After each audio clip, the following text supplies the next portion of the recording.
All right, everybody. Thank you so much for joining us today. It is about to tick over to 5 p.m, so we will begin shortly. Thank you so much for joining again. Really appreciate you arriving on time. And now it just ticked over to 5 p.m. So let's get started. Thank you once again, everyone. Great to see you all here. I'm really looking forward to connecting with you all during and after this session, and really hope to see all of you in Japan very soon. I'm joined by Grant today. My name, first of all, is Adam. I am the founder of boobooSKI, and Grant here is our general manager. And we will Hi, everyone. Hey, Grant. We will be hosting today's session for you all. We will also be joined later by Kayla, one of our past staff too. So really looking forward to introducing you to her. But first of all, let's kick off today's session. I'm not sure, some of you may not already be aware, but boobooSKI is a recruiting agency. We founded in 2005, so almost 17 or 18 years now. And we focus solely on helping foreigners, youths from around the world like yourselves, to get ski and beach jobs in Japan. So very niche, very focused, and we love what we do. So before we get started about today, I just wanted to clarify the purpose of today's event is basically for anyone interested in doing a working holiday in Japan. And we will be speaking more broadly about the working holiday programs themselves, why a working holiday is a great way to start your experience in Japan, tips on making the most of your working holiday. And then we will be speaking more specifically about our resort work programs. And as I mentioned, we will be hearing from some of our past staff about their experience.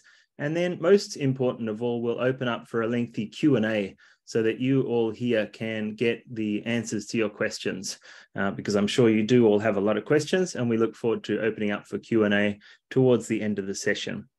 So yeah, we really hope it's an informative session.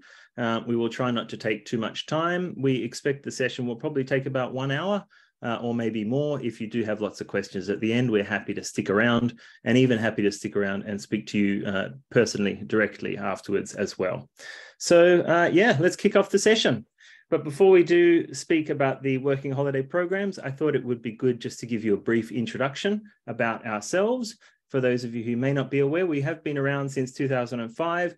And as I mentioned, our sole focus is on ski and beach resort recruitment. And basically, our mission is to help you have a great time in Japan, to have the time of your life, as we like to say it. And we also like to say to help you fall in love with Japan, because we've been doing this for a long time. And whether or not staff stay in Japan or go home afterwards, it's always a real pleasure to hear how their time in Japan has really shaped their lives and changed their lives. And Kayla is no exception, who you'll be hearing from later. So yeah, I look forward to sharing that section with you. But yeah, basically, we founded ourselves. Let me move to the next slide. We founded 17 years ago. And since then, we've grown to place about 200 staff per year. We do place over 10 nationalities, but most of our staff have come from around 10 nationalities in 9 different resort regions around Japan, including Hokkaido, Niigata, Nagano, Okinawa. And we will be drilling down into the details of the locations we send staff to later on. But yeah, we really hope that this session is very informative for you all, as I mentioned. Our team here, this is Stuart and me. This is one of the most recent photos we've taken. It's Stu's 50th birthday. He's been in Japan about 30 years now. Unbelievable how time flew. Stu came to Japan about 30 years ago as an exchange student, first of all, and then later as a university student. And then later he worked in odd jobs around Japan. He's done every job under the sun. And he was one of the first foreigners to actually work in a ski resort here. And he was sitting in an onsen one time with his boss, and his boss said, "Oh, I wish we had more staff like you, Stu." And that was the first time that he started to conceive of the boobooSKI idea. And then fast forward about 10 years, and then I came to Japan as a backpacker, actually, coming to visit Stu. And thanks to my big bro's support, within 2 weeks, I had a motorbike, an apartment, and a job. I was set up for life. And so really, this is exactly the kind of service that we at boobooSKI want to try to provide to all of you here as well, to give you that kind of big brother role while you're here in Japan, because it's a difficult country to get used to. We'll explain later, but there's a lot of kind of cultural shock and a lot of hurdles to jump through if you want to come here and actually experience the country in all of its glory. And so having someone on the ground to really take care of you and point you in the right direction to help you make the most of the experience is really important. And so, yeah, with that in mind, Stu brought the idea up with me, and we founded the company almost 20 years ago now, and have grown the company and are really excited to be able to welcome people like Grant on board. Leslie also helps us with IT. Jade helps us with various customer service. But we are a tiny company. You know, we're a family-owned company. Noriko is Stuart's wife. So we do all of this in-house very closely. And we are all very locally based in Japan when you need support on the ground. So I think now we should talk a little bit about the working holiday programs broadly. I won't go into too much detail because I'm assuming that most of you have a fair idea about the working holiday programs already. But first of all, let's talk about what a working holiday is and why it's a great introduction to your time in Japan. These are the nationalities that are eligible for the working holiday visa. You can see it's quite a long list, so I'm not going to read the entire list out. It is growing every year, so if your nationality is not on here yet, fingers crossed it will be soon. But hopefully everybody watching today is from one of these countries. You have to be between 18 to 30 years of age, and the working holiday visa basically gives you the opportunity to work and travel freely around Japan for a period of 12 or even up to 18 months if you're from one of the very lucky nationalities, including Australia. So the advantages, as I just mentioned, the freedom is a big one with a working holiday visa. The other visas, for example, if you have a tourist visa, you're limited to 3-month period, which is not a lot. And also Japan's an expensive country to live in, to travel in. So if you want to travel for 3 months, you need to come with a lot of money, which is not very realistic for a lot of students, etc., who are typically the working holiday makers. Working holiday visa is great for this reason. You can travel around and basically select from the jobs that you wish to work. It gives you the opportunity to be eligible for all different kinds of jobs, because on a working visa, for example, you need one company to sponsor you for a 12-month period, which limits you. You know, it takes a certain amount of trust for a company to sponsor you for a 1-year visa. Working holiday visa, you don't need to worry about that. So it's also very easy, actually, for the employer to hire you. They're very attractive working holiday visas to hire. Time to explore is a very important point. As I mentioned, the tourist visa is only valid for 3 months, which is not really long enough to experience Japan in its full glory. So having 12 or 18 months to do work and then travel and then a bit of work again and a bit of travel again, it gives you really a much more full experience in that period of time. And also the visa is very easy to get, because a working visa itself, a 1-year sponsorship visa, has a lot of paperwork, sponsorship agreements, etc., which you don't have to worry about with the working holiday visa. We will walk through the process for that a bit later on, but very easy to get. So this is why the working holiday visa is great. When we talk about making the most of a working holiday, we like to split it into 3 specific stages. So the first is the orientation stage, the next is the exploration stage, and finally the settling in stage. Of course, this is the ideal scenario. Some of you don't have 12 months, but we're going to be speaking today assuming you have the ability to make the most of the working holiday visa period and the full 12 months. So in the orientation stage, culture shock is very real in Japan, especially traveling here is something, but working in a Japanese organization is a real culture shock that does happen in the first few weeks with almost everyone that comes here to work. And then, of course, there's the language barriers and the cultural differences. And making friends, we find, is a really important key to that first orientation stage. They really help you to, you know, laugh and cry with and get settled in into your Japan life with. And then there's the exploration stage, which is arguably one of the most fun and free, when we suggest you really have fun and explore as much as you possibly can now that you've settled into the country.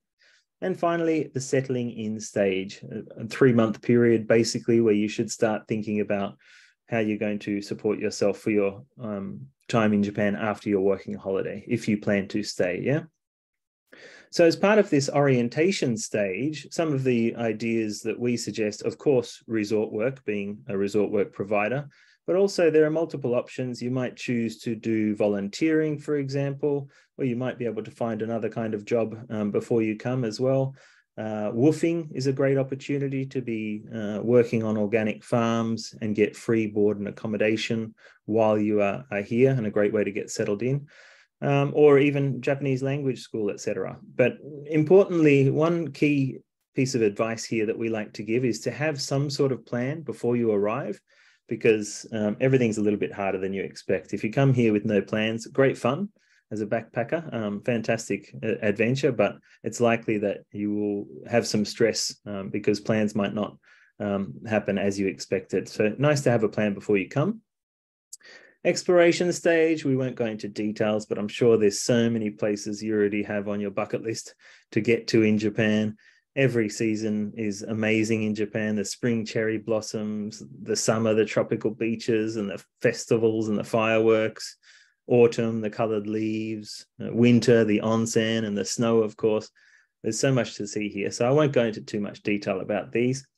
But tips for the settling in period, we used to give, and we do to all of our staff, we give significant tips on what we recommend for settling in, but it's much easier these days with online services, much easier to find jobs, much easier to find accommodation, etc. So yeah, a simple Google search will help you to find jobs that can provide with visa sponsorship. All right. So again, as I just mentioned, when you think about this 12-month period of the working holiday, resort work in our minds really fits into it perfectly because you've got that soft landing in Japan. You know, you come to Japan, you've already got a job arranged, you're thrown into a dormitory with new potential friends, not only from Japan, but also from all over the world. You have a job, you know, you've got a salary that you're earning from day one. You've got an opportunity to learn the language, practice the language, learn the culture, etc. And then after your resort work, that's perfect for the exploration stage because you've earned a bit of cash if you didn't spend it all on partying while you're at the resort. And you've made the friends from all over the world, including Japan, at the resort. And you can spend that next period traveling around, visiting all of the friends that you've made and having a ball with them. And then once you've actually experienced the country as much as possible, you can start to think about settling down and enjoying, hopefully, like we have, the next multiple decades of life in Japan. So if you are contemplating doing resort work, Grant will be discussing further details about our programs later. But we're often asked, you know, why someone should use boobooSKI instead of going directly. Just to highlight a few of the reasons, we have no application fees, which is a very low barrier to entry for applying with us. A 15-minute application means that you get access to all of the resorts that we represent. And we have driven around to almost every resort in Japan over the years, and we know all the ones that are fun. And we also know some of the ones that weren't as much fun as we expected. Everybody's learnt the hard way as well, but we are very familiar with the resorts here now. So you get access to all of them, hundreds of jobs via us. We offer support preparing for your trip, from airfare to visa to Japanese resume to packing list, cultural tips. We send all that information before you come. The smooth transition into Japan life, as I already mentioned, is very important aspect of what we do. The 24/7 support that we provide during and even after our programs, and we offer competitive offers compared to other offers that you might see elsewhere on the net. Grant will also go into details about being careful about some of these as well.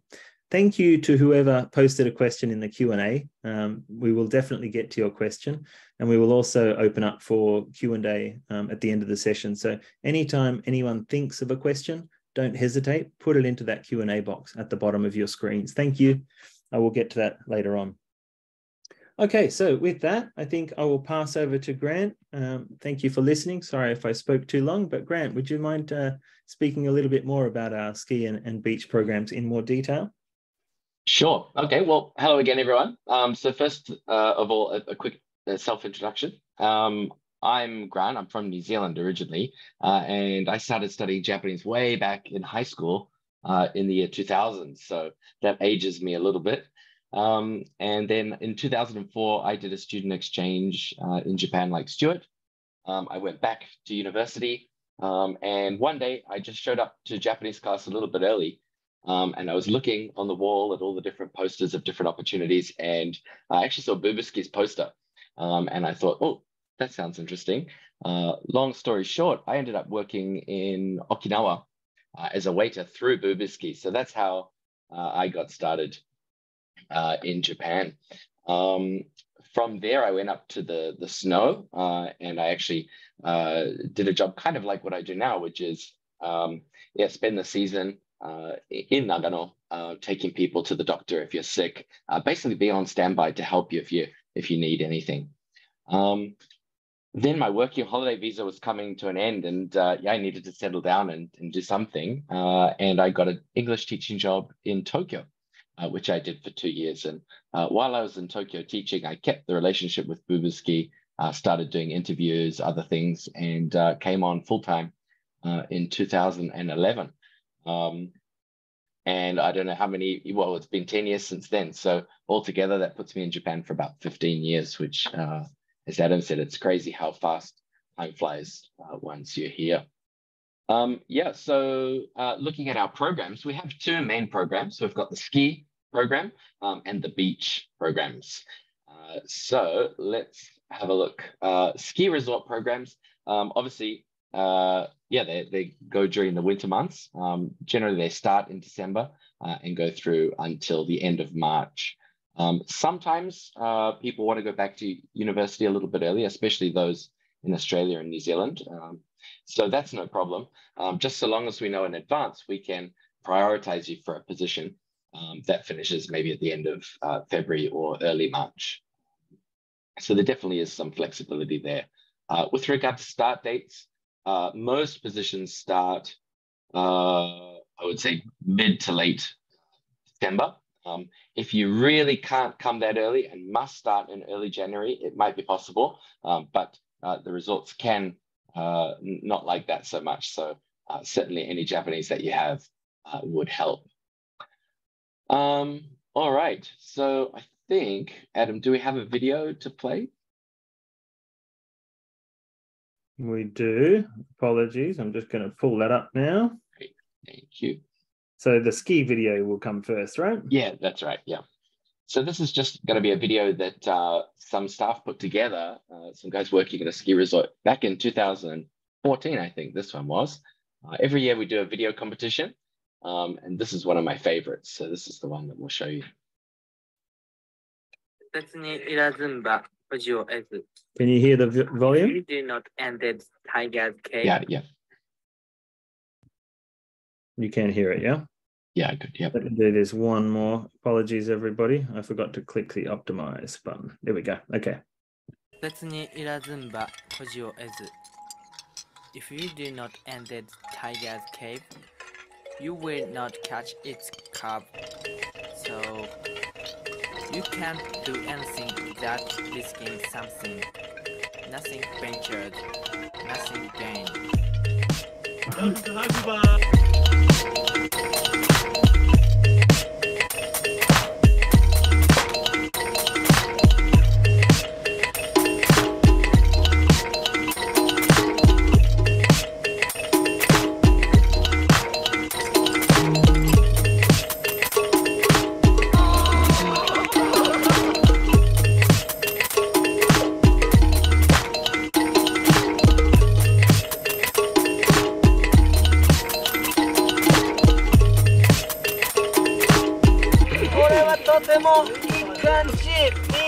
Good feeling. Woo!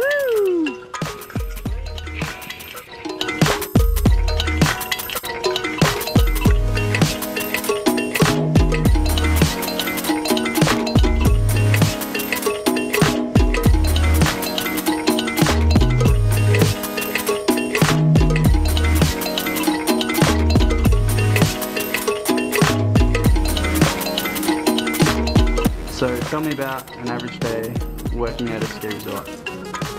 Waking up nice and early, going to breakfast and seeing everyone. Usually everyone's pretty happy about snow falling. Go to work on top of the mountains, so that's pretty cool. And we don't start work until 10 up here, so I get bored for 2 hours every morning, which is awesome.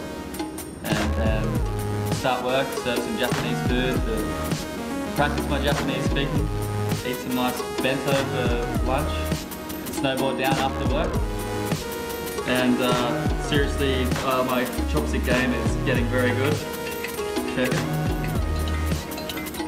And yeah, I love it. It's really good. What are a few of your favourite things about this season? It's my first season here working as a lifty.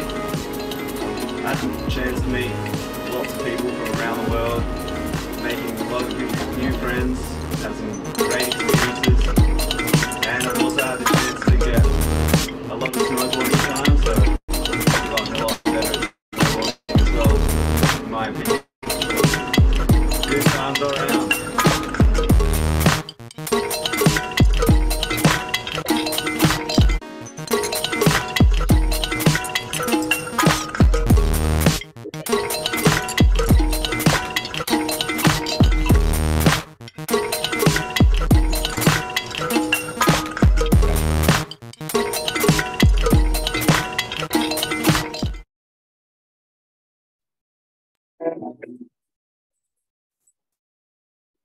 Very good. Okay, yeah, so that was kind of a glimpse at what it's like working at a ski resort. So yeah, going on to the next slide. Apologies, Grant. I was on the wrong window. Okay, no worries. There we go. Maybe the one before that, I think, Adam. Yep, perfect. Yeah, so Adam touched on it briefly before. We work with many different resorts in Japan. And every year we have about 100 winter positions. Well, before COVID anyway. COVID's been a bit tough, but we're back on the right track. Right now, this season, we've got 65 people working with us. And we think that by next winter, yeah, we'll be back to normal. So maybe about 120, 130 positions during the winter months. Yeah, so we only work with the best resorts. Like Adam said, we've been around, we've met all the resorts. We know all the details about them. There are some resorts that we used to work with that we no longer work with. So we want to make sure that you guys have a great time while you're here. So we only send you to resorts that we know you'll have a good time at. Yeah, there's different types of jobs available. The main jobs are ski lift, restaurant assistant, gear rental assistant, information desk. There's some children's ski instructor jobs that you don't need any qualifications for. And then there are qualified ski instructor positions as well. So I guess during your interview, we'll talk with you about which positions you think you might like the most, and kind of yeah, work out which one might be best suited for you. For example, if you don't speak any Japanese, obviously you can't work in an information desk or as a ski instructor or anything where you need Japanese to do the job. In that case, ski lift or restaurant assistant would probably be the best bet for you. So yeah, if you do decide to come through us and you apply and have an interview with us, we'll talk more about the jobs in detail there. You get your own ski pass. Obviously, you're working at a ski resort. So one of the great things about that is you get your own lift pass to your resort. Sometimes your lift pass might be usable at other ski resorts as well. Or you might be able to get discounts if you go to other resorts. And then in the ski areas, there's often very cheap rental for skis, snowboards, and gear, either from the resort that you're working at directly, or some companies maybe in the town that offer cheap deals to people who are doing a ski season. All right, if we go to the next slide, we'll have a look at the different regions that we work with. So there's 5 main areas: Hokkaido, Nagano, Niigata, and Fukushima. We don't really work, so in Hokkaido, the positions are mainly in an area called Rusutsu, not Niseko. So we get a lot of questions about Niseko. And there's a few reasons that we don't really have positions there. Mainly that in Niseko, pretty much every single ski resort, every restaurant, every hotel is run and owned by foreigners. You won't really be getting the Japanese experience. And we're all about providing a Japanese experience where you can live and work with Japanese people and improve your Japanese or learn Japanese if you don't know any at the moment. But yeah, all of those areas are very well-known, famous ski areas in Japan, and you'll have a great time there. Okay, next slide, we're going to talk a little bit about salaries. And mainly the salaries at our resorts versus offers you might see on the internet. For example, somewhere else in Hakuba at a foreign-run resort. And the main difference is the hourly wage. So here you can see that the hourly wage on the left on our resorts is about 1,050 yen per hour, whereas it's quite common at foreign-run resorts to be a little bit higher than that. 1,500 yen per hour. So if you just take that at face value and don't do any more digging, you might think, oh, the other jobs are much better and head off over there. But then if you look further down, what the foreign run resorts do is they deduct it all away, generally with accommodation. They know that foreigners are used to paying a lot for accommodation, and the accommodation costs are quite high. So looking at the left, on the left, you can see accommodation and meals. We've put 13,000 yen per month for each of those. That is the case at a few resorts, but many resorts are actually less than that. So this is on the high end for deductions, or the low end of the pay scale, actually. We're based, let's just say, 150 hours per month working, assuming that you're working 7 hours a day, and you get 8 holidays a month. And then if you contrast that with the other foreign-run resorts, you can see that the accommodation is much higher. Here it's 50,000 yen a month. I know of a specific company where it's even higher than that, at 80,000 yen per month. So very, very high. Meals are not provided. So I don't think you could eat for any less than 30,000 yen a month if you're buying food and making your own meals. And then no lift pass. So you'll actually have to buy your own lift pass, which is not even taken into account here in the figures. So at the bottom, it shows that your actual income is the same, whereas in actual fact, it's much less at the others because you have to buy your own lift pass. So yeah, just something to take into consideration there. One other great thing about working at Japanese ski resorts, I think, is job security. And if you've had an interview with me already, I might have already mentioned this to you on the phone, but if you work for a very small, let's say foreign-owned hotel or a restaurant or a bar, and you go into work and it's not very busy, chances are they're going to send you home for the day. And what that means is you're no longer working.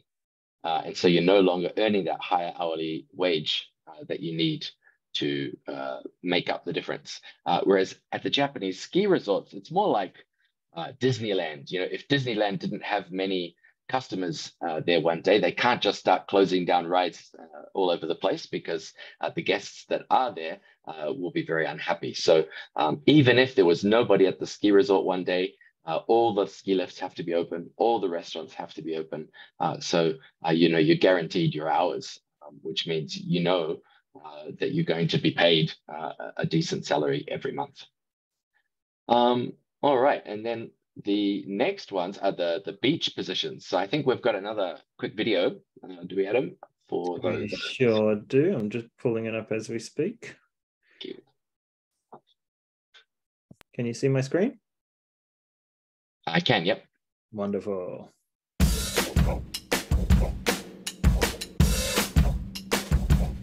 stay out too late. Got nothing in my brain. That's what people say. That's what people say. I go on too many dates, but I can't make them stay. At least that's what people say. That's what people say. But I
shake, shake.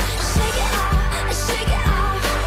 Heartbreak is gonna break, break, break, break, break. And the fake is gonna fake, fake, fake, fake, fake, baby. I'm just gonna shake, shake, shake, shake, shake. Shake it off, shake it off. Shake it off, shake it off. I shake it off, shake it off. I shake it off, shake it off. I shake it off, shake it off.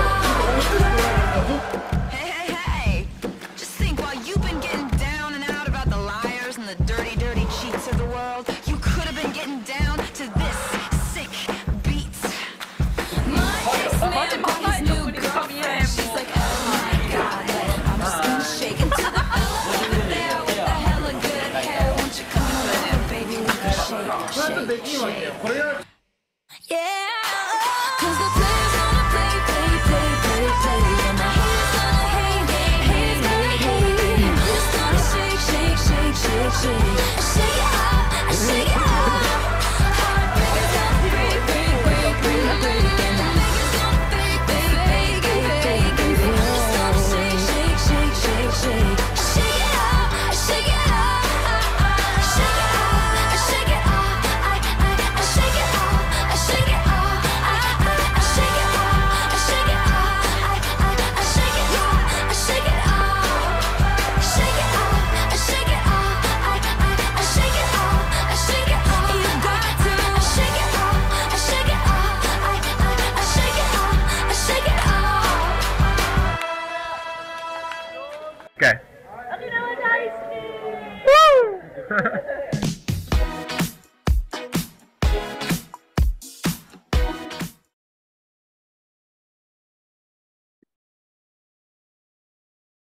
Great, that brings back memories. That's the hotel that I worked at, and Kayla, who we'll speak to soon, worked there as well. All right, so yeah, about the beach programs. Before COVID, we had about 50 positions every year.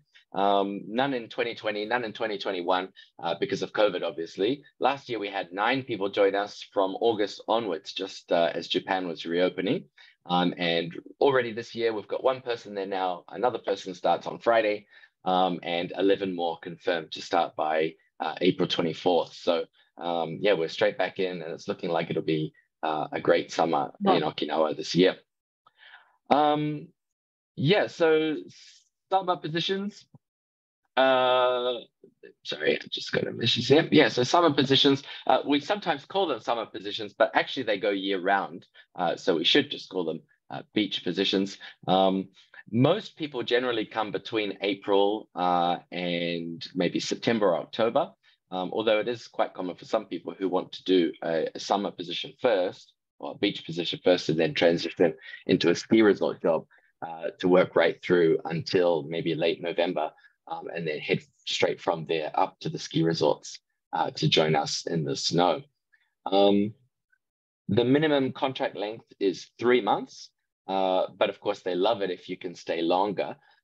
And if you don't speak much Japanese, then it might be necessary to stay a bit longer if you want the hotel to approve the job. So again, that's something that we can talk about a little bit more during an interview if you apply. Talking a little bit about the jobs, because there are many jobs available. Restaurant assistants, so that it's a breakfast buffet restaurant, a dinner buffet restaurant, an izakaya, a yakiniku restaurant, which is actually where I worked back in 2008, a Chinese restaurant, and a cafe. So yeah, you'd be working there. Souvenir store. There's also bellhop, which I think featured just before in the video.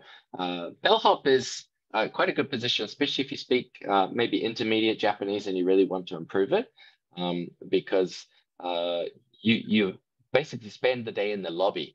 And because you're in the lobby, you're the first port of call when guests arrive. So they'll come to you with their questions, or even as guests are walking through the hotel, they'll come across you and ask any questions that they have. So there's a lot of interaction with guests in that position. And then the marine section, which is the beach and the pool. So watching people swimming, lifeguarding, setting up umbrellas, chairs, renting out the towels, taking bookings for the water activities like jet skiing, snorkeling, and things like that. Yeah, so if we go to the next slide, you can see that the Okinawa positions, the beach positions are in Okinawa, which doesn't really fit on this map, but it's a little bit further south. Sorry. Okinawa is about 2 hours flight south of mainland Japan, often referred to as Japan's Hawaii. Chain of tropical islands, and it's absolute paradise. So I highly recommend everyone that come to Japan go to Okinawa at least once. It really is quite nice. Occasionally we do get people who apply worry a little bit that maybe Okinawa is a bit different to Japan, maybe a slightly different culture, but actually that's not really the case. Certainly, yes, it's got its quirks, but no different to Hokkaido culture being a little bit different to Tokyo culture, or Kyushu culture being a little bit different to Osakan culture. Everywhere you go in Japan, the different areas have their own little quirks. It's definitely still Japan, so you don't have to worry about that. Okay, the next slide is kind of like before, so I'll skim over this a little bit faster, but here you can see the beach resort offers on the left-hand side. And in Okinawa, pretty much every resort offer is roughly the same. So here we've kind of compared it to other jobs, other part-time jobs that you might find in Tokyo or Osaka or another city. So yeah, just to look at the Okinawa jobs, 820 yen an hour, minus tax.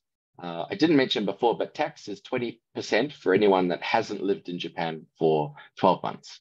So pretty much everyone coming on a working holiday visa, the tax will be 20%. 13,000 yen per month for accommodation, and then a flat 5,000 yen per month for meals. 2 meals a day in Okinawa. At the ski resorts, it's 3. But in Okinawa, lunch and dinner every day for 5,000 yen a month. So that's pretty good value for money right there. And then that comes to a total at the bottom of about 80,000 yen. And you can see it's very comparable to maybe a part-time job in the city, assuming you can find accommodation for 30,000 yen, and assuming you can keep your meal costs to 30,000 yen. But of course, living in the city, there will be other costs that you have to take into consideration, like trains and the costs of the city. But yeah, that's just to give you a general idea of those differences. And then, Adam, if we go to the next slide, it's our application process. So step 1, you can apply online and choose an interview time. Step 2, you'll speak with either myself or Jade. And we'll talk a bit about the dates, the different jobs, your situation, and work out what's best for you. Step 3, we'll send you a job offer, which will be information about a specific resort. And once you accept that, then we'll work with that resort to get that confirmed as quickly as possible. It can take a bit of time. Japanese resorts are known for doing everything quite last minute. And especially, for example, if you're applying for a winter ski resort job right now, there's going to be quite a long waiting process because the jobs get finalized in around about October. That being said, we have worked with the resorts for 15 years. We pretty well know ahead of time whether you're going to be confirmed or not, and we can give you advice with regard to when to start applying for your visa.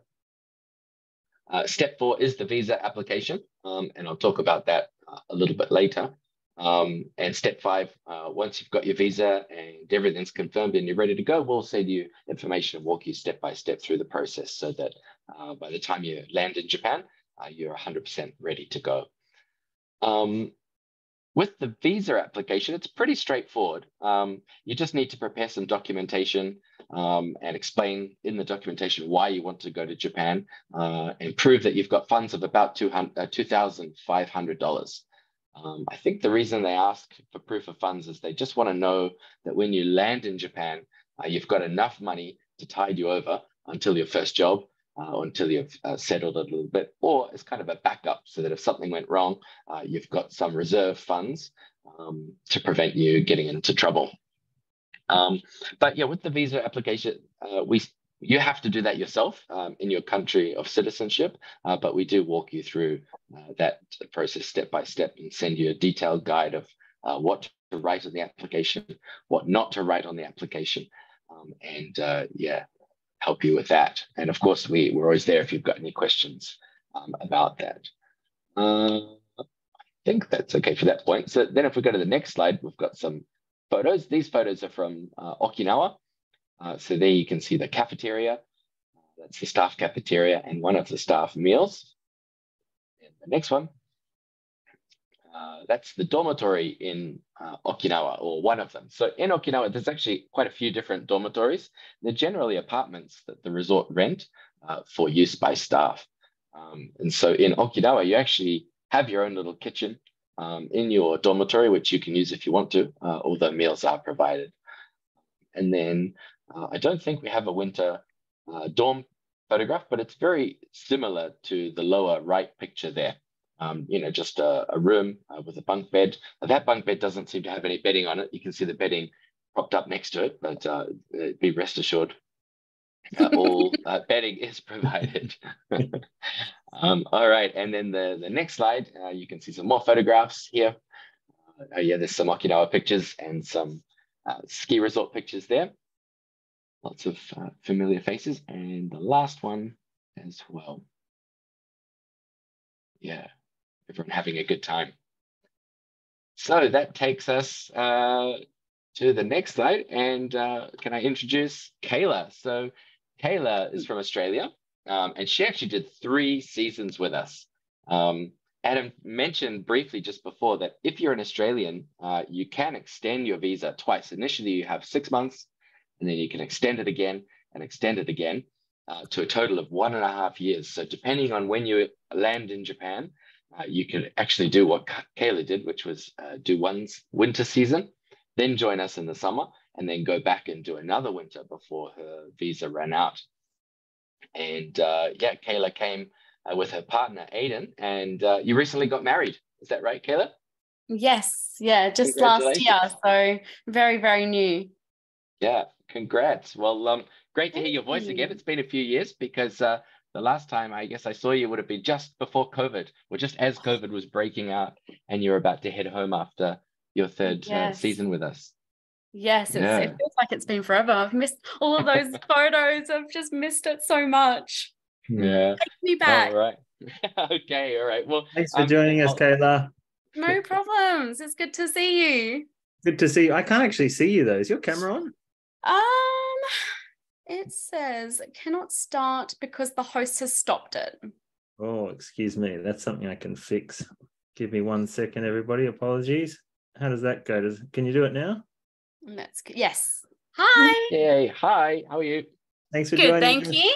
That's good. And congrats. Right. Well, congrats for the marriage. Thank you. It was great. It was a good day. Yeah, that does it. Yeah, I saw some of the pictures on Facebook. It looked very nice. Yeah, it was good. Oh, it's so good to see you again. So how is everyone? Everyone's doing good.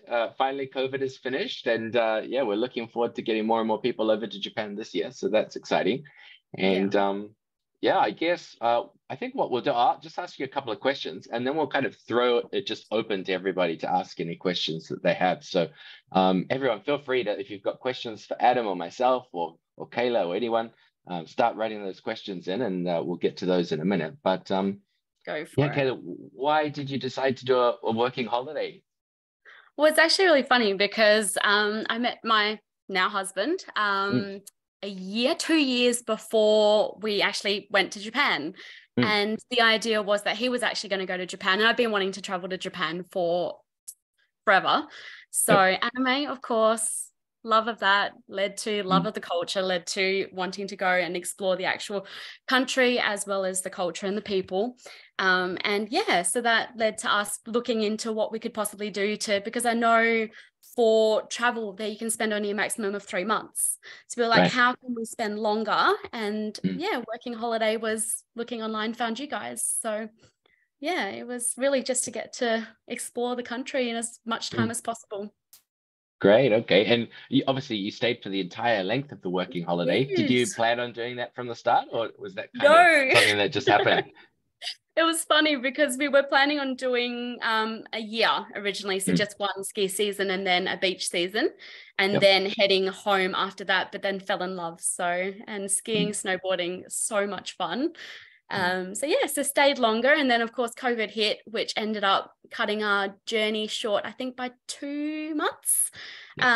So yeah, so that was a bit of a bummer, but at the same time, the experience was amazing. And when you look back on your experience, you know, what are the key things that you remember the most? The people, oh my gosh, like the country itself, being able to explore. So because of the job, you actually have time off as well, so you can go out, and Shinkansen's, of course, easy travel, just being able to go out and explore the country in between work. The people, because you're living in dormitories, you have the ability to actually meet so many new people. And yeah, it's such a good experience. I'm still friends with a lot of them now. And actually, it's funny, go to Japan and meet people from Australia. So from Perth. So it's quite amazing. But yeah, so it's Japan, just the people, the culture, the ability to explore. It's amazing. If you have the chance, do it. Yeah, I was gonna say, what would you say, or what's some advice that you'd give anyone that's thinking about maybe doing a working holiday in Japan? Bit actually. So because, as I was saying earlier, you only get, if you go on holiday, you get a maximum of 3 months. If you're doing a working holiday, you have so much more time to just really take it all in, because Aiden, sorry, that's my puppy in the background. Never apologize for a puppy. But yeah, so just, I guess life's too short to spend only a month, or not even that. You generally spend a week when you go holiday, because life's busy and you've got work and you've got so many other commitments. But when you can actually work in another country, you're earning money, you get to meet new people, you get to do all of the traveling, and it's really the ability to say, just pause everything else and just explore and have fun. Another one was between jobs, we actually went and explored. So we hired a car for about 3 months and we just traveled everywhere. So because we did the ski season first, we finished up in January, and then, no, it would have been March. And then we didn't start in Okinawa until July. So we had 4 months of just constant travel all the way around Japan. And that was an experience. You have to do it while you're there. That's the reason why you're there. So yeah, so that was really fun. Another one is, sorry, I've got a lot of advice. Yeah, no, go for it. Another one is, if you have the chance, depending on what your goals are, if you're looking to really save money or explore, eat the food, oh my gosh, the food is amazing. Don't do one whole, I guess, do a couple of nights out a week, because you have that ability. We, in both Iwatake when we were at the ski season, then in Okinawa, and then back in Gala Yazawa, we had 2 nights a week where we went out and explored different food, different just different food options. And the ramen in Gala is amazing. So if you go to Gala Yazawa, you have to try the local ramen. So yeah, so that's really all of my advice. Yeah, the dormitory food it's quite good, right? But sometimes it's nice to go out and have some restaurant food, some local delicacies. It is, but then the food in the cafeteria is really good as well. So and they change it each day. Yeah. So it is really good, and it's definitely a cheap option. How did we help you at boobooSKI? Really good. So I've every step of the way, from applying to the interview to see what we were interested in, through to travel to get there, introducing us to the actual job, which was really cool. So when I was did you run through the jobs of what I did?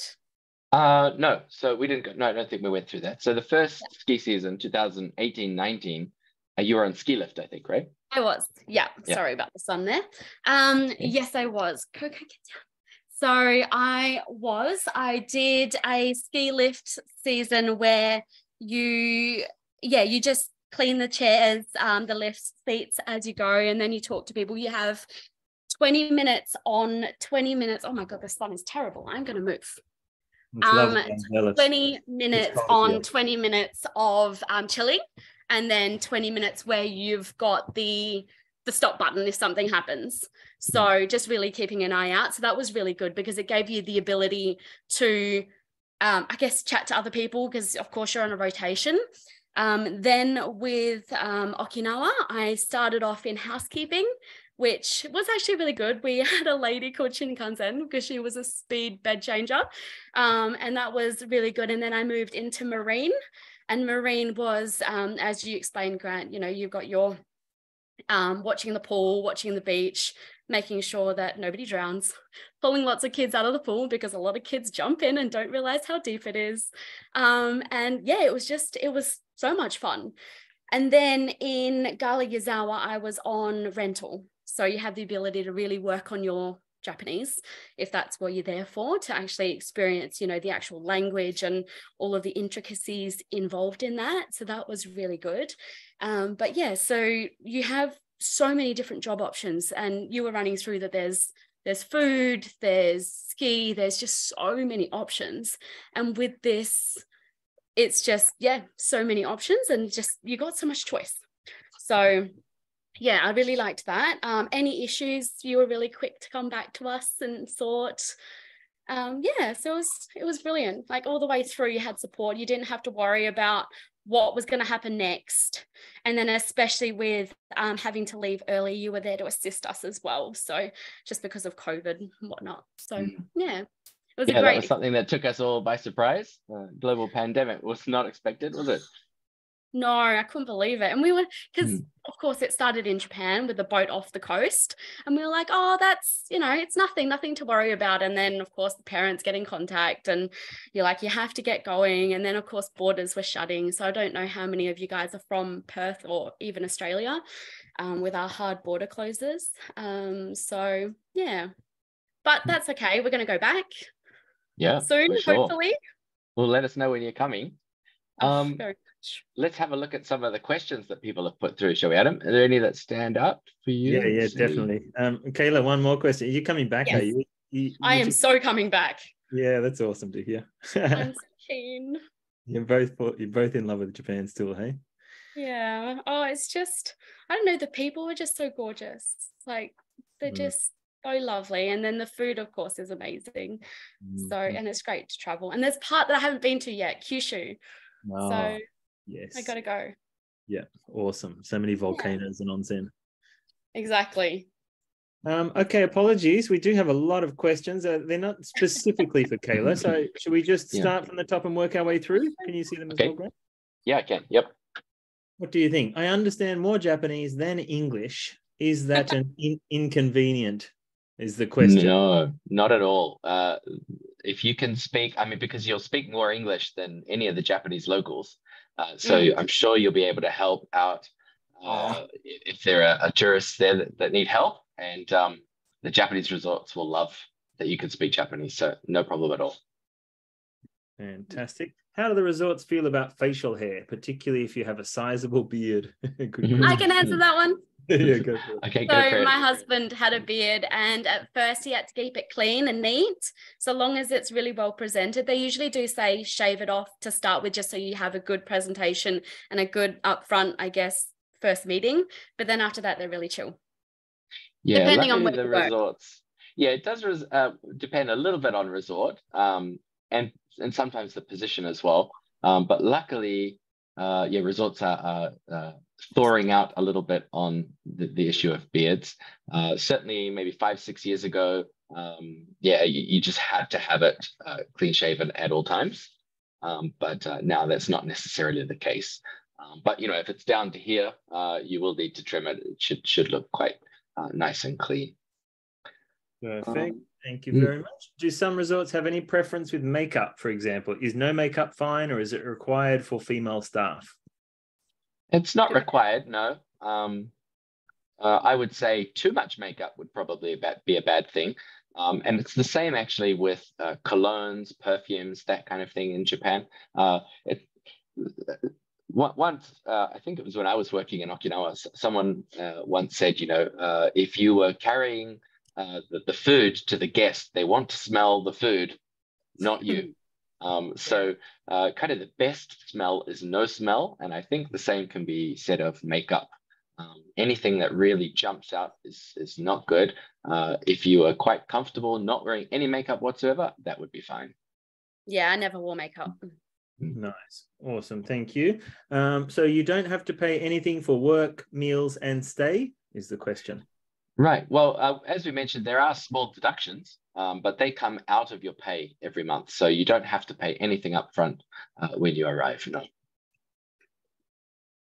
Yeah, just to clarify, so we make sure when we send you the offer, we send you the amount that you get after the deductions, right, Grant? Just to make it easy for them to understand. Is that how we do it? Well, what we do is we lay out exactly how much you will earn per hour, what the tax is, and exactly what the deductions are. And from that, yeah, you can deduce how much to expect each month. Right. How long does the overall application process take? It really depends on when you apply. So the thing that takes the most amount of time is getting resort confirmation. That is when the HR manager at the resort comes back and says, yep, okay, they're approved. And that's generally about 2 months before the job would be due to start. So for example, right now we've got people who have already applied and I've spoken with about working in Okinawa from September. But the hotel in Okinawa is not really even thinking about September positions yet.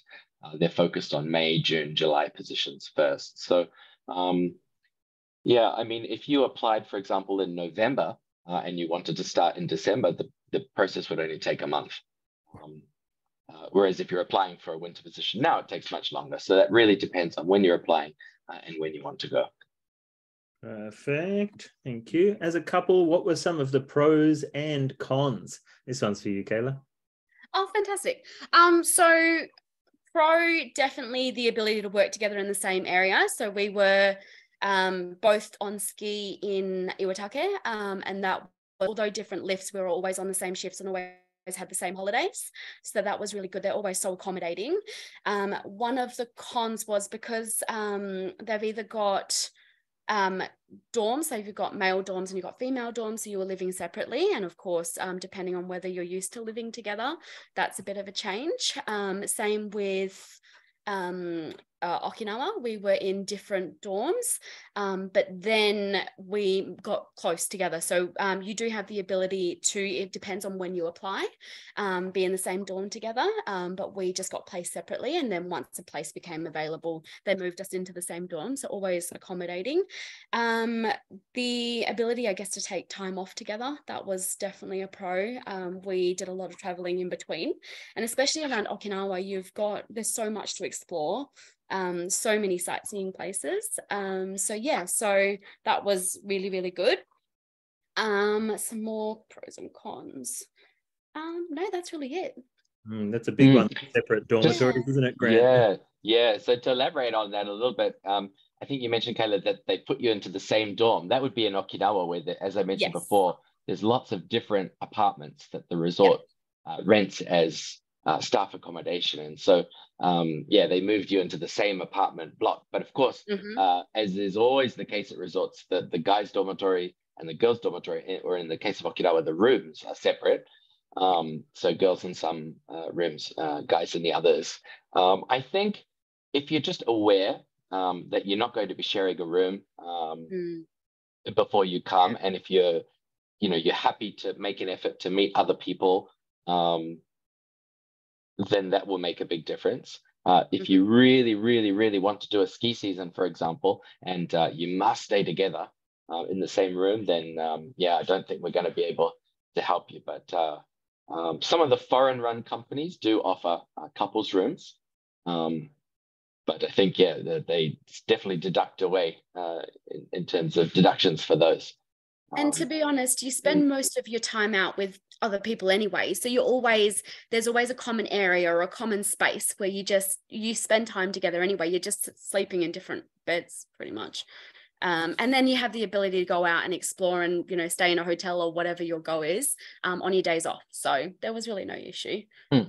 Exactly. And sometimes people have questions about, will I have a Japanese roommate or will I have another foreign roommate? It depends on the resort. Some resorts like to mix people up.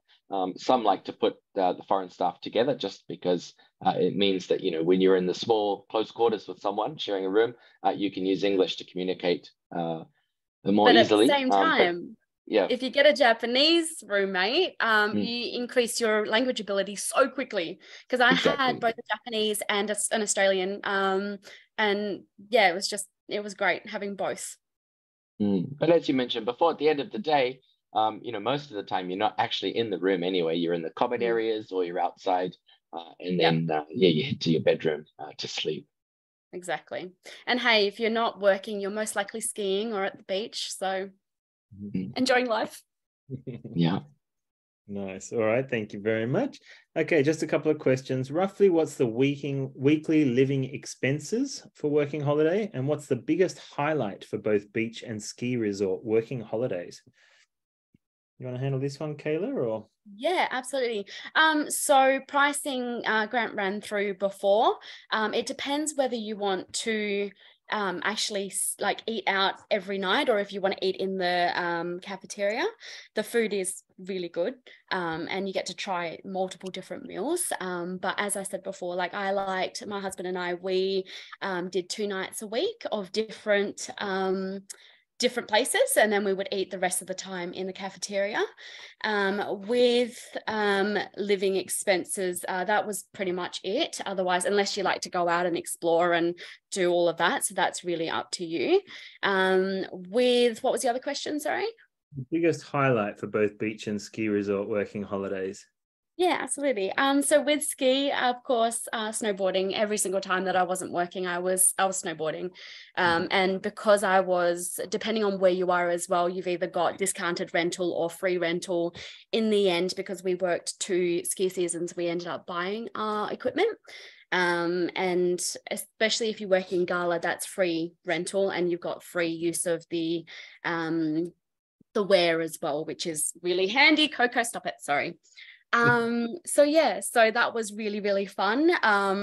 First time I ever saw snow was in Japan, so I absolutely had the time of my life. So that was great. With beach season, saving a kid's life multiple times. I would say that's a great highlight. But otherwise, it was just going out and exploring around, checking out the waterfalls. We're very much into nature and hiking, and that was a really, really good place to do it because, of course, it's not cold. With the ability of course having your roommates as well, so you get to know people really, really well, and you just go out and explore them. And with Okinawa, we hired a car so we could drive around, and that was really good because we had a lot of carpooling and a lot of just going out and meeting new people. So it really depends on what you're into, which one you go for. Thank you. Just to elaborate on number one, and I'm not sure if this question was about their time at the resort or just in general. How did you find outside of your resort time when you were actually traveling around in Japan, weekly living? Yeah, really good. So we drove. Do you have any ballpark for kind of roughly how much you were spending while you were doing it there? Okay, so when we first got to Japan, we spent 8 days before we started in Iwatake. So we spent about $2,000 there, and that was on accommodation, food. We did all of the touristy stuff, so we did like everything that was expensive in Tokyo. So that was literally every day. We didn't have any downtime because we wanted to get as much done as possible. With hiring a car, and because we hired a car that had a bed in it, so we slept in there, so didn't need to worry about accommodation. But food was relatively really, really cheap depending on what you went for. So we found 200 yen ramens, which is insane, and yet it was probably one of the best ramens I've ever had in my life. So but yeah, so relatively cheap depending on whether you want to eat Japanese or whether you want to go more Western. It depends on what you're looking for. But really and truly, we probably, how much did we spend a week? Because we'd already rented the car, so of course take out accommodation and travel. I would say maybe with quite a lot of touristy stuff, maybe about 200 Australian dollars each week. Wow. So it was really, really good. Yeah, not too bad. I think, yeah, I was just about to say the biggest costs is the transport, isn't it? You really cut that out with hiring a car with a bed. That's a great idea. Exactly. Yeah. And of course, we had a lot of onsen trips along the way, and that was great, getting to try out all the different types. And yeah, so that was probably our biggest expense, was the showers and stuff, but that was fun. Fantastic. Thank you. Sorry for that long. Okay, next question. Do we need any skiing experience to work at the ski resorts? No, none whatsoever. No, it's a great place to learn to ski. And as Kayla mentioned, it was the first time she saw snow when she came to Japan. And yeah, that's quite common. If you work on a ski lift, they won't put anyone that's never skied before right up on the top of the mountain, just in case, you know, the lift's closed during the day due to high wind or something. You have to ski back. But yeah, you definitely don't need to know how to ski when you come, but I guarantee you'll know how to ski when you go home. Yeah. 100%. You just need to be careful when you're learning how to ski because of accidents. We've heard a lot of stories over the years of accidents. So yeah. As long as you take care. Yeah. Okay, next question. If I want to go in 2024, do I have to do the application now? No, you don't have to do the application now. You could apply next year. That's fine. But if you want to apply now so that you know you're on record and get updates about what's going on, then feel free. Yeah, we'd love to hear from you. Yeah. Perfect. Is having chronic diseases, rheumatism and problem with eyes a big obstacle in getting into the program? Well, there's nothing that will really get you disqualified from applying. I mean, we just want good people. I guess the only issue is if you weren't able to do a specific job, but I guess we could talk about that more in the interview and work out what kind of job you could or couldn't do, and then try and find you one that you can do so that you can come over and join us. Thank you. 3 questions. My friend, thank you for all these questions, everyone. This is amazing. Yeah, I'm not used to this much Q&A, so really appreciate your engagement. Arigato. My friend has Indonesian citizenship, which wasn't on the accepted list. Is there any solution to this?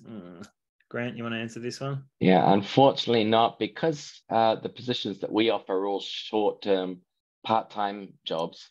They're not open for visa sponsorship. And so really the only way to legally work those positions is to either have a working holiday visa, which isn't possible for Indonesians, unfortunately, or to have a permanent residency, which means you have to have been in Japan for about 10, 15 years to have got that, or to have married a Japanese citizen, or already have Japanese citizenship as well. Yeah, unfortunately, there's a lot of great people out there who apply every year or want to apply every year who can't because of the fact that there are so many countries that don't have a working holiday visa agreement with Japan. But fingers crossed that very soon Indonesia will. Yeah, so true. Okay, number 2, can we organize to stay in the same place as friends? Yeah. So I mean, we do our best to put friends together. So yeah, we can. If it's same sex, right? If not same sex, then you'll be in a separate dorm, but close to each other. Yeah, same resort though. So you could have a guy and a girl coming together and go to the same resort. But yes, you will be in different dormitories, girls and guys. If you do Okinawa, you might, depending on when you apply, have the ability to all be in the same dorm, but of course separate rooms. Cool, yeah. Okay, number 3, is there an opportunity to get qualified as a ski instructor once in Japan? Yeah, I have heard of it happening. I guess the only issue is whether or not you've got time to do it whilst working. But there are a few companies in Hakuba that do that towards the tail end of the ski season. So, for example, you could maybe work as a ski lifty or work in a restaurant at the resort during the season. And then in March, take a little bit of time off, maybe to go do that course. It's not something that the resorts necessarily offer. It's more something that other companies in the town will offer. So that's something that you'd have to maybe do a bit of research about before coming. I would say of all the ski areas, Hakuba would be the one where that might be the most possible. Awesome. Thank you very much. Are all dorms shared with multiple people, or do some resorts allow you to stay alone or even with a partner? It's kind of been answered, but... Yeah, no, all dormitories are shared. I think it's quite common for 3 people per room. although a lot of dormitories recently 2 people per room. I can't think of any off the top of my head where it's only 1 person per room, unless you just happen to be lucky. A couple of years back, though, didn't we? When was that? It was probably 5 or 10 years ago now, was it? They don't have any of those 1-room. No, not anymore. If you're lucky enough to just happen to start at a time where maybe there's an odd number of people and there's a room left over, then someone gets a room to themselves. But then the resort does make it clear that, at any time, if someone else starts, you could end up with a roommate.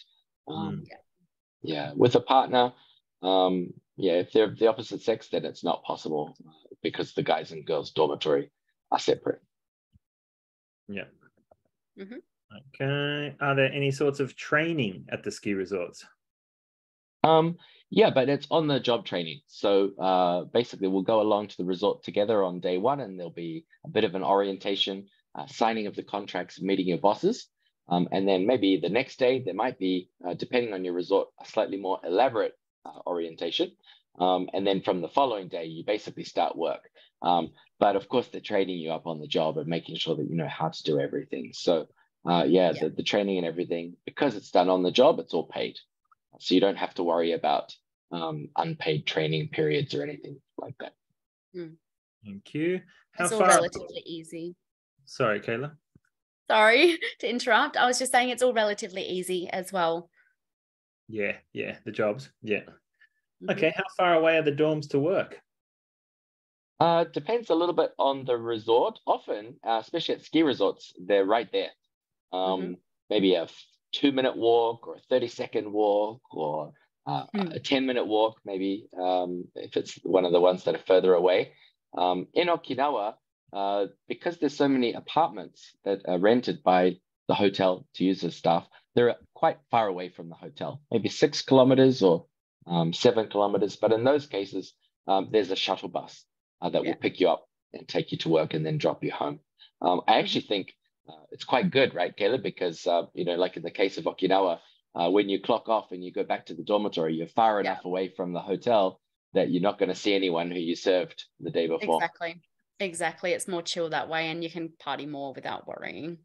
So, good point. Yeah. Awesome. Thank you very much. Does having tattoos make you less eligible to work at the resorts? Tattoos can be a little bit of a sticky point with some of the resorts, I guess. If they're not visible, then it's no problem. That's kind of, the thing to keep in mind. So at ski resorts, a ski resort, you can cover pretty much any tattoo. You'll wear gloves, wear long sleeves, they'll be covered. In Okinawa, of course, the uniforms will be short sleeves. And if you're working in marine, might be shorts.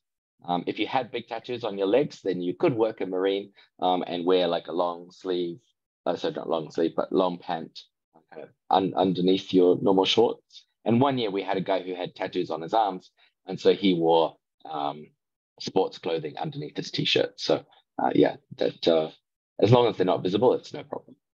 Just to clarify for some of those who might not understand the culture, in Japan, those with tattoos are part of the Yakuza, the organized crime, the mafia.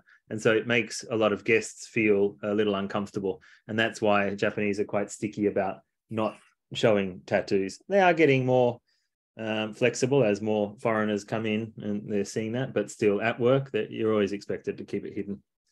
Sorry, I just wanted to append that information.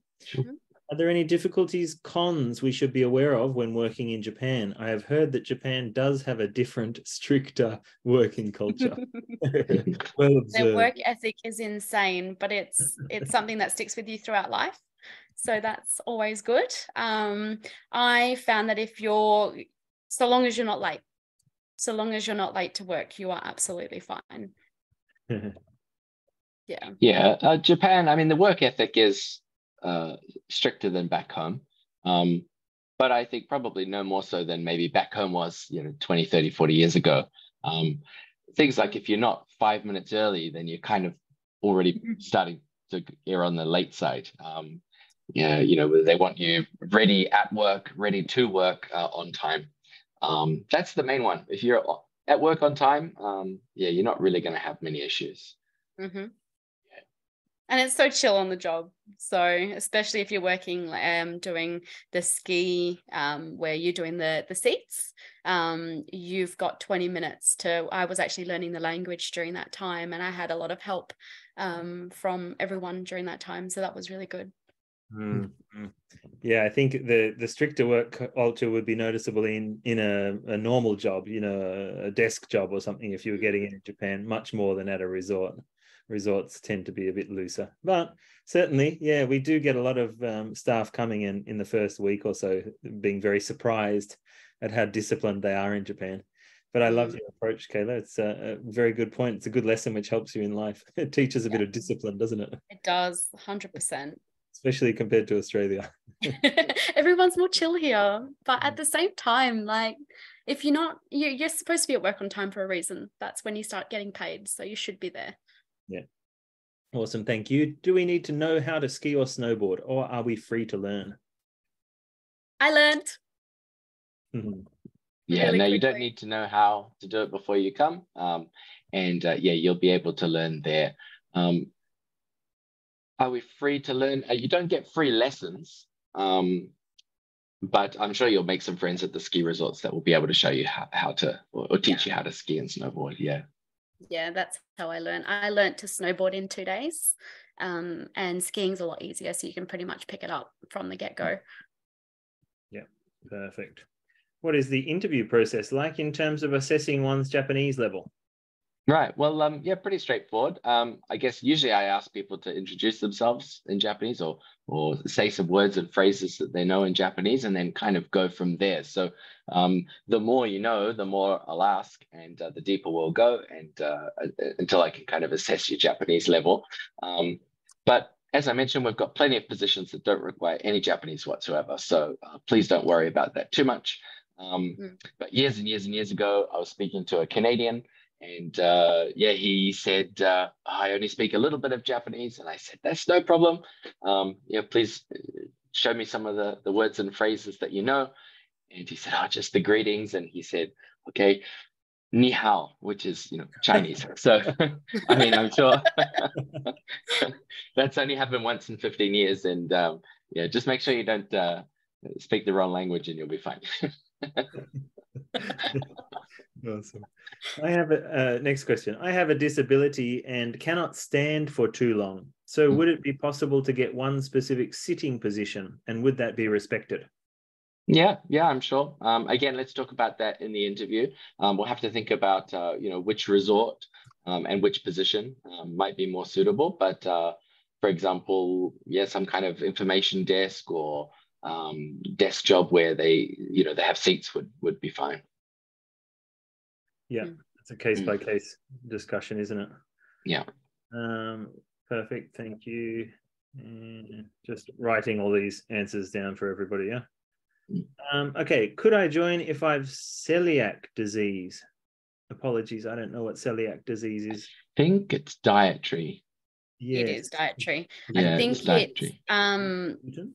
Like, oh no, it's not.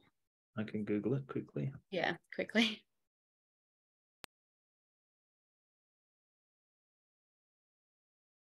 Oh. I think it's flour, possibly.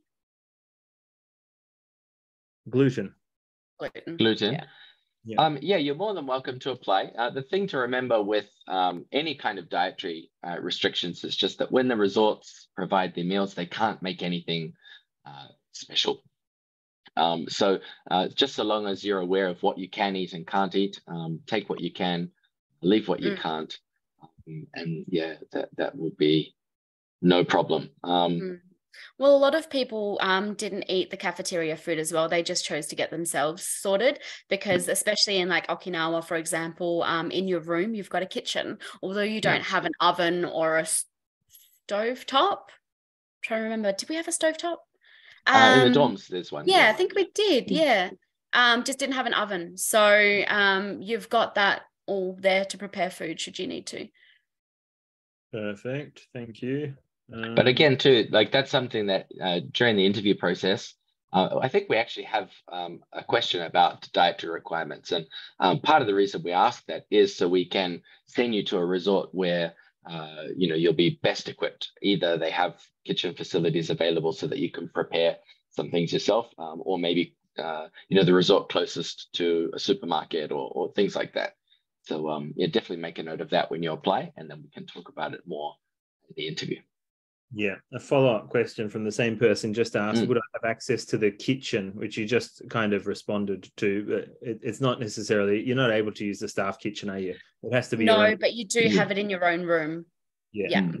Yeah, you can't use the kitchens that the resort used to mass prepare all the meals for staff, but some dormitories do have kitchen facilities that you can use in your room. Thank you. What are some of the highlights and things you've learned over the years of working at boobooSKI? Well, that sounds like a question for us, doesn't it? It does. Do you want to go first, Adam? Highlights. I think I mentioned at the beginning is just, hearing about, like, Kayla is the perfect example. Every time I hear of 2 past staff that get married, that always makes me feel amazing. Of course, it's fun to hear of people staying in Japan and working in, careers with using Japanese back home as well. But getting married, there's nothing better than that, right? Exactly. So that's a real highlight for me.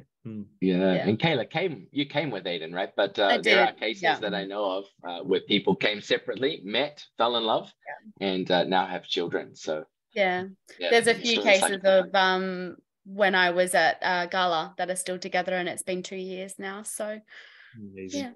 And of course, not just relationships, but lifelong friendships and exactly. Yes. Lots of good memories. That was one of my highlights of Japan, was the people I met. I'm friends with majority of them, actually. I catch up, especially the ones in Perth, of course, catch up with them all the time, and heading over to East actually to meet some friends that I met from there. And then hopefully when I go back to Japan to meet all of those people that I met there. So yeah, it's definitely long friendships. Awesome. Yeah. Anything else, Grant, that stands out? Highlights or things that we've learned over the years? Things that we've learned. Like anything, I guess, we've been doing it so long now. It's like, because we've been in Japan 15 years, sometimes people will still say, what surprised you the most about when you first came to Japan? It's actually hard to remember when you've been here for so long. I think one thing that stands out, it sounds like you're still thinking, one thing that stands out for me is it really depends on your own attitude. I think, we get some staff that come in and they have an amazing time at one resort, and then the next year staff come in and they have a terrible time. And there's so many ways that you can perceive something. A good example is Japanese don't smile. And so if you're somebody that takes offense to a serious looking person, you might think, oh my God, Japanese are really cold and mean. But at the same time, if you're not a smart, it is culture. But I also find, like, if you smile, Japanese people will actually reflect that smile too. So it's just, resort work is a very unique experience that can be very overwhelming. So I understand, especially in the first few weeks, why people don't smile and enjoy it as much. But I think one of the biggest things that I always tell everyone we deliver is just smile and don't stress too much. Don't take it too seriously. That first intense wave of culture shock will pass. I think that's one thing that I've learned. Don't know if that makes sense. No, that really does. We've had people quit in the first day or the second day or the third day, which is quite heartbreaking, because I know that had they stuck it out a little bit longer, they would have had a great time, as most people do. Especially with homesickness as well, because it's so, especially if you haven't traveled for that period of time before, you get homesick really, really easily. But then you're meeting new people, you're having the best time. Like, I swear we're doing things most nights. Tired for work the next day for sure, but it was definitely the best experience I've ever done. So awesome. Yeah, it was great. All right, next question. Can I do the interview in Japanese? You sure can. Yep, no problem at all. Perfect. Okay, well, that is the last of the questions that I am seeing here. So I think with that, I do have to say a huge thank you to Kayla for staying around so long to answer the questions, but also to everyone for staying around and asking all of these great questions. We really appreciate you staying to the end. We really hope it was an informative session. Thank you so much, everybody. And if whether or not you're interested in resort work, if we can be of any assistance, if you have any questions about Japan or working holidays, please do feel free to reach out to us. I will put our contact details up here. And as I mentioned at the start of the session too, we will hang around for a while. Grant, you mentioned they can WhatsApp you, right? You're going to hang around for a while. Yep. Yeah, if anyone's got any questions, I'm going to keep an eye on my phone for the next hour or so. So send through some WhatsApp messages. Anytime though. I mean, if I don't get to them straight away, tomorrow, anytime. Of course, you can apply online as well. You can send me an email. Yeah, I'd love to hear from you. Thank you so much, everybody. We're always here for you. So do please ping us anytime you need. And we hope you found today informative. Thanks, Kayla, as well. That's okay. Thanks, if you Kayla. have the opportunity, do it, because otherwise, well, you know, life's too short. Enjoy the time while you've got it. Arigato ne, hontoni. Said. Thank you. And with that, our session finishes. So thank you. Okay, cool. You guys done? Thanks. Bye. Bye.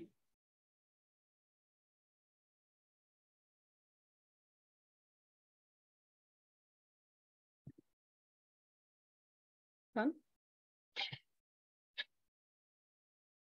I was going to. Can we chat now? Just freely, or is it still recording? Hold on. I think we're still recording. I was going to put on some nice music. It's just not on. When do you think you'll make it back to Japan, Kayla? I'm so keen.